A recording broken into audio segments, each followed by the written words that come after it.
இன்றைக்கி வாசி கிச்சனில் என்ன பார்க்க போகிறீங்கன்னு பார்த்தீங்கன்னா, மோமோங்க. நான்வெஜ் தாங்க. நான்வெஜ்னால் நான் சிக்கன் மிக்ஸ் பண்ணி போட போகிறேங்க. இப்போ பாருங்கள், ஃபஸ்ட்டு தவாவில் கொஞ்சம் 3 டீஸ்பூன் ஆலிவ் ஆயில் இட்டுட்டு, கொஞ்சம் கோஸு, ஆனியன் கொஞ்சம் கட் பண்ணியிருக்கேன். அது இல்லாமல் பார்த்திங்கன்னா சிக்கன் நல்லா மர்ச் பண்ணி இது பண்ணி வச்சுருக்கேன். இப்போ அதுமாரி பூண்டு இதையெல்லாம் பொடி பொடியாக நான் பண்ணி நறுக்கி வச்சுருக்கேன். இப்போ பார்த்தீங்கன்னா தவா நல்லா காஞ்சிடுதுங்க. இப்போ நான் என்ன பண்ணுறேன், பூண்டு கொஞ்சம் நல்லா வதக்குறேங்க. இது நல்லா வதக்கும் போது ரொம்ப லைட்டாக கொஞ்சம் நல்லா வதக்கணும், நல்லா டேஸ்டியாக இருக்கும். ஏன்னா சிக்கனுக்கு போடும்போது பூண்டு ரொம்ப டேஸ்ட்டாக இருக்கும். இதுக்கு காரம்லாம் ரொம்ப கிடையாதுங்க. இதில் இஞ்சியும் இந்த பூண்டு இதோட காரம் தாங்க அதிகமாக இருக்கும். ஸோ அதை நல்லா வதக்கணுங்க. நம்ம வதக்கின பிற்பாடு என்ன பண்ணுறோம், அது நெக்ஸ்ட்டு பார்த்திங்கன்னா கோஸ் நம்ம பொடியாக நறுக்கி வச்சுட்டு அதை நல்லா பிழிஞ்சு எடுத்துக்கணுங்க. அதுக்கப்புறம் ஆனியன் பொடியாக நறுக்கி வச்சிட்டிங்கன்னா அந்த ஆனியனை இதில் இப்போ பூண்டு கொஞ்சம் நல்லா வதங்கன்னா அந்த ஆனியனை போட்டு நல்லா கொஞ்சம் வதக்கிடணுங்க. நல்லா வதக்கின பிற்பாடு வதங்கிட்டா பாருங்கள், இன்னும் வதங்கலை, நல்லா இது மட்டும் கொஞ்சம் நல்லா வதங்கிட்டால் ரொம்ப நல்லாயிருக்கும். ஓகேங்களா? அதுக்கப்புறம் என்ன பண்ண போகிறோம் அப்படின்னு பார்த்தீங்கன்னா, இப்போ ஆனியன் போட போகிறோங்க.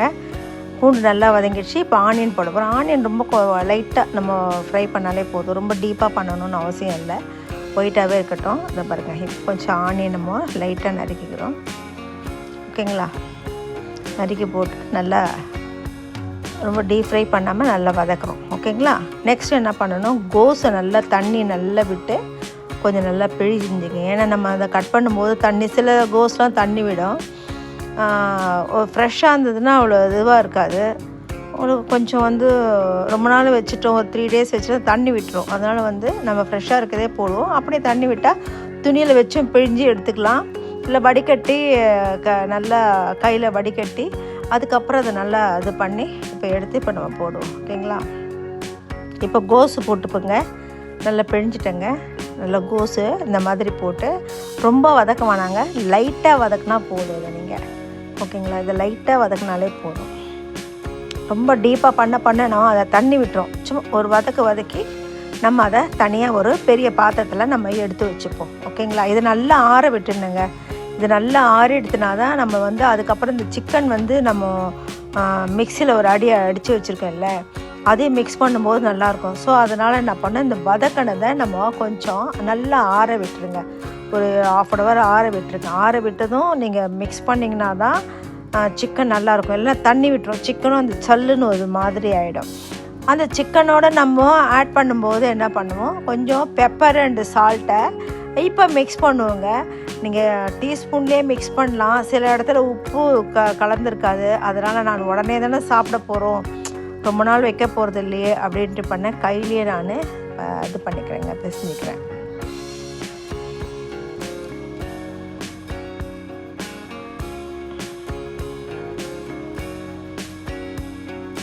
பாருங்கள், நம்ம ரொம்ப வதக்கலைங்க, லைட்டாக தான் வதக்கிக்கிறேன். பாருங்கள், பாத்திரத்தில் அதிலே வச்சுட்டா இன்னும் தண்ணி விட்டுரும் இல்லைங்களா? வறுத்த பாத்திரத்துலேயே ஹீட் அதிகமாகிடும். அதனால் வேறு பாத்திரத்தில் மாற்றி நல்லா ஆற விட்டுருங்க. இப்போ உடனே போட்டிங்கன்னா உங்களுக்கு ஒரு பாத் தண்ணி விட்டுருங்க, கொஞ்சம் நல்லாவே ஆற விட்டுருங்க. ஓகே?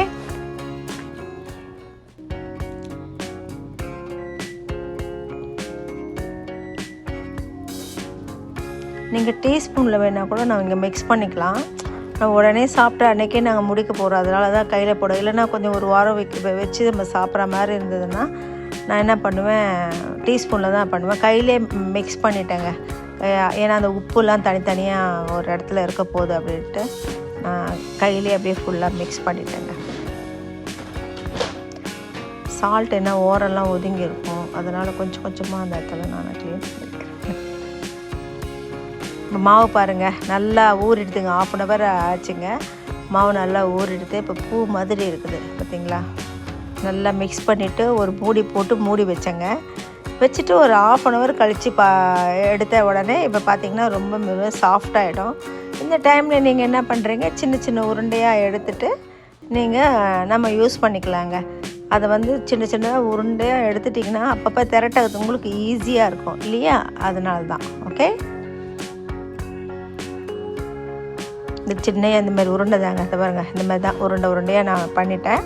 இப்போ பண்ணிட்ட பிற்பாடு இப்போ பாருங்கள், ஒரு டீஸ்பூன் தாங்க எடுத்துகிட்டு நம்ம திரட்டு நின்றுங்க, இந்த ரவுண்டாக நம்ம திரட்டி வச்சுருக்கோம் இல்லைங்களா, அதில் நம்ம மிக்ஸ் பண்ணி நம்ம பொறுமையாக மடிக்கணுங்க அழகாக. ஓகேங்களா, இப்போ நல்லா நான் மிக்ஸ் பண்ணிட்டேன், மறுபடியும் ஒரு தடவை மிக்ஸ் பண்ணிவிட்டு பாருங்களேன். இப்போ பாருங்கள், இப்போ ரவுண்டாக திரட்டி இருக்கு இல்லையா, அதில் 1 டீஸ்பூன் வச்சா போதுங்க. ரொம்ப வந்து ஸ்டப்டு ரொம்ப வைக்கணும்னு அவசியம் இல்லை, ஏன்னா நம்மளால் மூட முடியாது இல்லையா, அதனால தான் இந்த மாதிரி உருண்டை பண்ணி நான் இது உட்டு மோமோக்குன்னே தனியாக வாங்கினேங்க.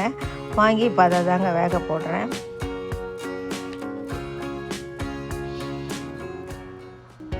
இந்த மாதிரி குக்கரில் உள்ளே வச்சுட்டு ஒரு 10 நிமிஷம் வச்சா போதுங்க. நல்லா மூடிட்டு மேலே வெயிட்டெல்லாம் போடாதீங்க, அப்படியே வச்சுருங்க. வச்சுட்டு ஒரு 10 நிமிஷம் கழித்து நீங்கள் ஓப்பன் பண்ணிங்க வச்சுக்கோ, அப்படியே நான்வெஜ்ஜு சிக்கன் மோமோ ரெடி ஆகிடுங்க. சூப்பராக அப்படியே சாப்பிட்லாங்க. நம்ம குட்டி குட்டியாக நான் நிறைய திரட்டி வச்சுருக்கேன் பாருங்கள், ஏன்னா நான் 60 பீஸ் போட்டேங்க, அதனால் குட்டி குட்டியாக திரட்டி வச்சுட்டேன். இப்போ வந்து நம்ம மிக்ஸ் பண்ணி நம்மளுக்கு ஈஸியாக இருக்குது இல்லைங்களா, டக்குன்னு வந்து ஒவ்வொரு இதுக்கும் நம்ம வந்து ஒரு 30-32 போட்டு ஈஸியாக பண்ணலான்ட்டு நான் நிறையவே பண்ணி வச்சுருக்கேங்க. இப்படி தாங்க மடிக்கணும். மடிக்கும்போது பொறுமையாக மடிங்க, பெருசாக இருந்தால் பார்க்கவும் நல்லா இருக்காது. இந்த மாதிரி பொறுமையாக மடிச்சுக்கோங்க. ஓகேங்களா, இது பாருங்கள், இந்த மாதிரி தான் ஒவ்வொன்றா பொறுமையாக மடிச்சுக்கினே இருக்கணும். உங்களுக்கு எடுத்து வச்சுட்டு அதுக்கப்புறம் நீங்கள் குக்கரில் ஒரு 10 நிமிஷம் வேக போட்டு எடுத்து வச்சிடலாங்க. அவ்வளோதான். இந்த மாதிரி தாங்க உருண்டையாக நம்ம பண்ணிவிட்டு எடுத்து போய் வேக வைக்கணுங்க. இதை பாருங்கள், நான் முதல்ல ஒரு ஈடு வச்சுருந்தேன், இப்போ 2வது போடுறேங்க நான். இந்த மாதிரி தாங்க எண்ணெய் ஸ்ப்ரே பண்ணிவிடுவேன் இந்த வுட்டில். பண்ணிவிட்டு இப்போ நம்ம பண்ணது இல்லைங்களா, ரெடி பண்ணதெல்லாம் அப்படியே வச்சு அழகாக தனித்தனியாக வைக்கணும், ஒட்டாமல் தனித்தனியாக வச்சுட்டு மறுபடியும் அதே மாதிரி குக்கருக்குள்ளே வச்சு ஒரு 10 நிமிஷம் மூடிட்டு நல்லா சாப்பிட்லாங்க. சூப்பர் டேஸ்ட்டுங்க இது. நம்ம வெளியில் ஹோட்டலில் வாங்கி சாப்பிட்றதுல வந்து சில பேர் அஜினமோட்டோ ஒத்துக்காது, அலர்ஜி வரும், அந்த மாதிரிலாம் இல்லாமல் நம்மளே வீட்டில் செஞ்சு சாப்பிட்றதுனால ரொம்ப டேஸ்டியாக இருக்கும். இந்த வீடியோ உங்களுக்கு பிடிச்சிருந்துன்னா லைக் பண்ணுங்கள், ஷேர் பண்ணுங்கள். இந்தமாதிரி ஸ்டோர் பண்ணி வச்சுங்க. 1 day 2 daysலாம் ஃப்ரிட்ஜில் வெளில வைக்க முடியாது. இந்தமாதிரி கண்ணாடி பாக்ஸில் வச்சு ஸ்டோர் பண்ணி வச்சுங்க.